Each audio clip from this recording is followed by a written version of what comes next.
और बिहार से जुड़ी हुई बिहार में जारी वोटर लिस्ट के विशेष गहन पुनरीक्षण प्रक्रिया को लेकर जारी सियासी बयानबाजी लगातार गर्माती जा रही है।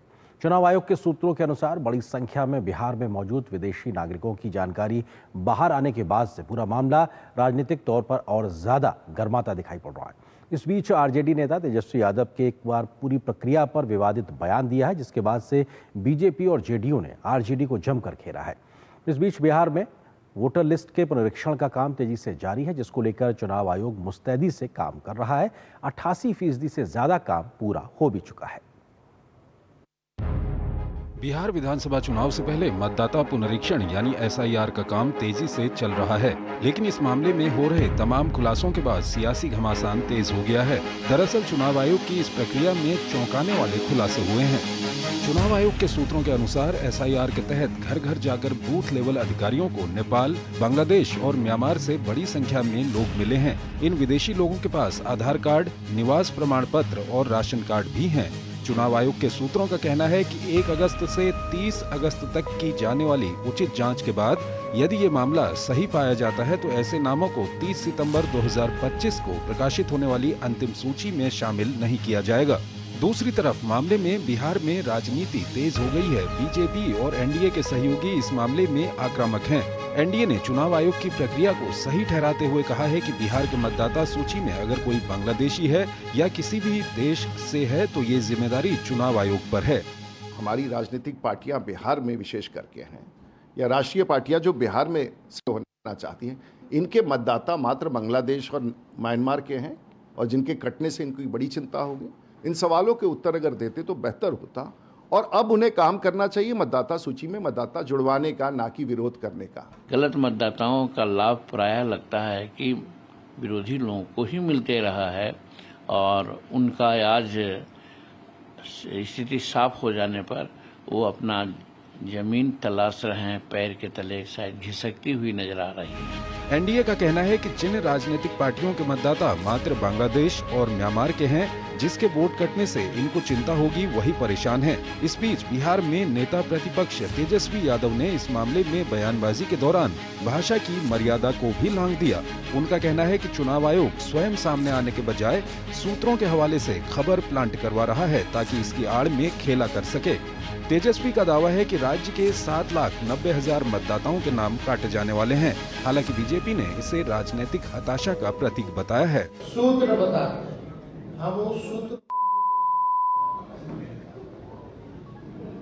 वेस्ट जो होता है ना, ये वो है, इसका कोई आधार नहीं ना। ये वही सूत्र है जो पाकिस्तान में कब्जा करवा दिया था, इस्लामाबाद, कराची। अरे भाई, आप विपक्ष के नेता हैं, आपको इस बात का एहसास नहीं है किस शब्द का आप इस्तेमाल कर रहे हैं। सूत्र के हवाले से बहुत सारी खबरें चलती है, आप तर्क के साथ उसको काटिए और अगल बगल आपके पार्टी के सम्मानित नेता रहते हैं, लेकिन आप गलती से उनको बोलने का मौका नहीं दीजिएगा। तो हम तो सीधे तौर पर कहेंगे कि लगता है कि अपने घर में भी ऐसे ही भाषा का इस्तेमाल करते हैं।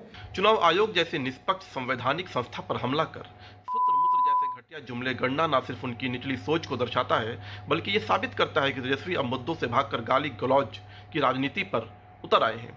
तेजस्वी ये वही सूत्र है जो भ्रष्टाचार, परिवारवाद और जंगलराज के खिलाफ बिहार की जनता की आंखें खोल चुके हैं। इसलिए बौखलाहट में आप चाहे जितना सूत्र मूत्र बो दें, बिहार की जनता अब आपकी सरांत को पहचान चुकी है। चुनावी आरोप प्रत्यारोप अपनी जगह हैं, लेकिन बिहार में 80% से ज्यादा मतदाताओं ने अपना मतदाता पुनरीक्षण का फॉर्म भर दिया है। ऐसे में साफ है कि लोग चुनाव आयोग की प्रक्रिया के साथ हैं। पटना से मधुरेश नारायण के साथ ब्यूरो रिपोर्ट, डीडी न्यूज।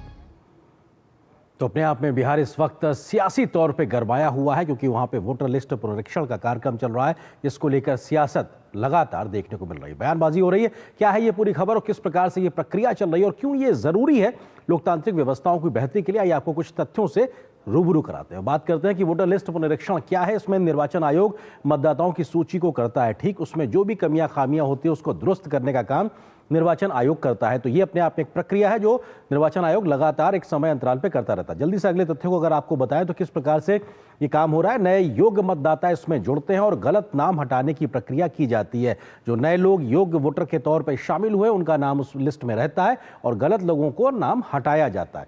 मतदाताओं के विवरण जैसे नाम, पता, अन्य जानकारियां इसमें ठीक और दुरुस्त की जाती हैं। कई बार लोगों के नामों में दोहराव होता है, डबल जगहों पे उनका नाम होता है, कहीं गलत तरीके का नाम अंकित होता है, किसी के अन्य जानकारियां गलत होती है, उस सबको एक तरीके से ठीक करने का काम होता है। हर योग्य मतदाता को मतदान का अवसर देना इसका उद्देश्य है। कोई भी भारतीय नागरिक, उसका संवैधानिक हक है कि वो वोटिंग कर सके, उसको उसके इस हक से एक तरीके से दिलाने के लिए ही पूरी प्रक्रिया को किया जाता है। BLO जो होते हैं, बूथ लेवल ऑफिसर्स, जो निर्वाचन आयोग के तहत काम करते हैं, वो घर घर जाकर जानकारी जुटाते हैं, सत्यापन करते हैं और फॉर्म भी भरवाते हैं। जो लगातार ये प्रक्रिया इस वक्त बिहार में की जा रही है।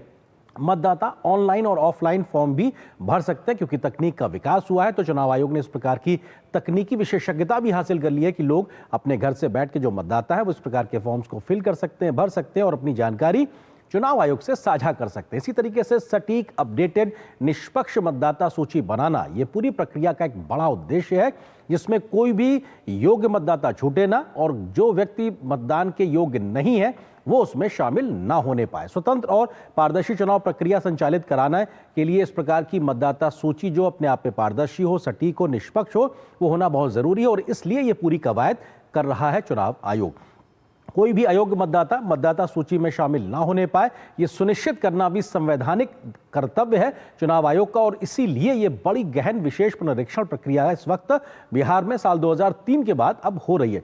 संविधान और जनप्रतिनिधित्व कानून अधिनियम जो है वो एक तरीके से चुनाव आयोग को ये अधिकार देता है। संविधान के साथ साथ जो रिप्रेजेंटेटिव एक्ट है 1950 का, उसके तहत चुनाव आयोग को ये शक्तियां मिली हुई हैं कि वो इस प्रकार की पूरी कार्रवाई को, प्रक्रिया को कर सकता। पहले भी हुआ इस प्रकार का गहन परीक्षण। अगर बात की जाए तो पश्चिम बंगाल में 2019 में, उत्तर प्रदेश में 2017 में, दिल्ली में 2008 में, उत्तराखंड में 2006 में, बिहार में 2003 में पहले भी ये प्रक्रिया हो चुकी है। इसके अलावा तमिलनाडु, केरल, कर्नाटक जैसे राज्यों में भी, खासतौर से शहरी जगहों पे जहां पे मेट्रोपॉलिटन सिटीज में बड़ी संख्या में लोग आते हैं माइग्रेट होकर, वहां पर इस काम को किया गया है और बहुत गहनता से पहले भी चुनाव आयोग तमाम राज्यों में इस प्रकार का काम कर चुका है। सीमांचल के आंकड़ों की अगर बात की जाए तो किस तरीके से ये अपने आप में समझना जरूरी है, क्योंकि इसको लेकर ही सवाल उठ रहे हैं। सीमांचल एक इलाका बिहार का जो सीमावर्ती इलाका है और वहां पर आंकड़े ये अपने आप में बताते हैं कि साहब ये चिंता की स्थिति है। वो क्या है?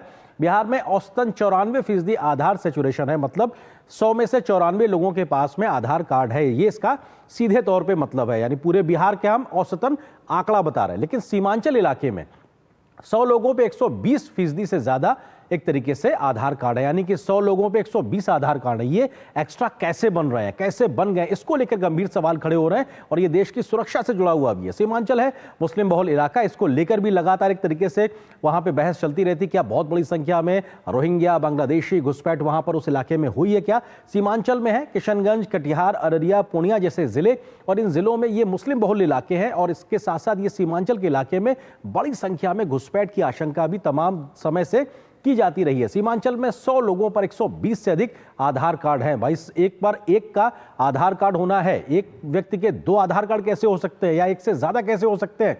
ये अपने आप में सवाल खड़े करता है। किशनगंज में आधार कार्ड का सैचुरेशन 126 है, यानी कि 100 लोगों में 126 लोगों के पास आधार कार्ड है किशनगंज जिले का। तो ये अपने आप में बहुत चौंकाने वाला आंकड़ा है। तो ये राष्ट्रीय सुरक्षा से जुड़ा मामला। इसी प्रकार से अन्य जिलों की अगर बात की जाए, किशनगंज के लिहाज से अगर बात की जाए, तो समझना बहुत जरूरी है कि आखिर किस तरीके से किशनगंज में आधार सैचुरेशन 126% है।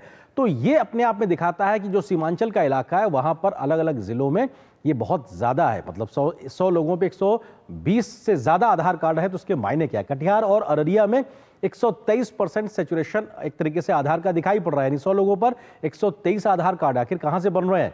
पूर्णिया में 121% आधार सैचुरेशन है, यानी कि इस जिले में 100 लोगों पर 121 आधार कार्ड मौजूद है। ये आखिर एक्स्ट्रा किसके हैं और कैसे बने हैं, ये अपने आप में बहुत समझना जरूरी है। तो ये अपने आप में सीमांचल का इलाके का ये अपने आप में बड़ा मसला है। इसको लेकर चुनाव आयोग के माध्यम से भी कहा गया कि बड़ी संख्या में विदेशी नागरिकों की जानकारी मिल रही है। उसके बाद से बिहार की सियासत गर्मा गई है, लेकिन उस गर्माहट के बीच में विपक्ष के नेता तेजस्वी यादव ने आज बड़ा विवादित बयान भी दिया है, जिसको लेकर और ज्यादा आरजेडी घिरती दिखाई पड़ रही है। इसी पे हम करेंगे चर्चा। इससे जुड़ा है